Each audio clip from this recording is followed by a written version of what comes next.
At the start of the warm-up lap, Prost's car didn't go anywhere. Fabi's car didn't go much further. Prost ran back to the pit lane from which he would have to start in the spare car, while Fabi got going again and trailed the field around to the back of the grid, having exchanged first position for last. So Mansell found himself on the pole. All this happened before the race even started. When it did, Berger outdragged Mansell, with Piquet, Arnoux and Alboreto all chasing them.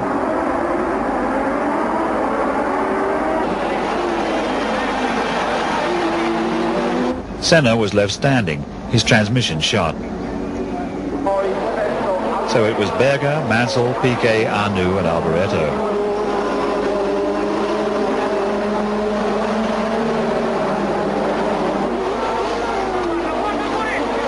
With all Italy watching, Alboreto went past Arnoux into fourth spot, as Rosberg tried to shake off Johansson, the honorary Italian. Tombay's Lola looked bad enough until you saw the other guy. Patrese in the ill-fated Brabham, which didn't really need this on top of everything else.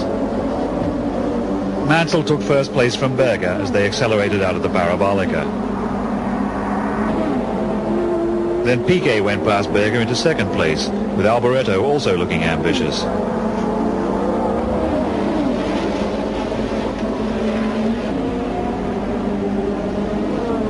Alboreto's Ferrari went past Berger's Benetton into third place, cheered to the echo even by those Italians wearing Benetton sports shirts.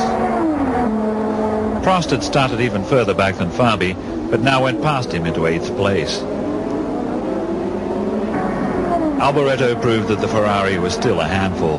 He spun the car, creating the same effect in the audience as if he'd thrown a tomato at the Pope. Having allowed him to risk his neck for almost half the race, after much confabulation, the officials decided to black flag Prost for being foolish enough to listen to them when they allowed him to start.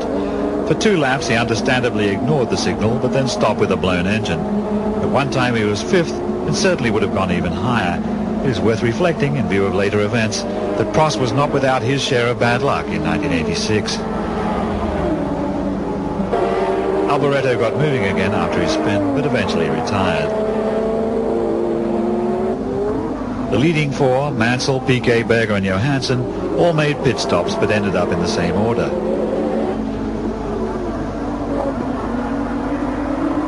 Piquet, however, now saw the possibility of demoting his teammate to second place. In the days of team orders, this sort of racing between colleagues was never allowed to happen, to the sport's great loss. It's one of the ways in which Grand Prix racing has definitely improved, although Mansell might not exactly have been ecstatic when Piquet went by into the lead. Fabi went out in the middle of the Gobi Desert.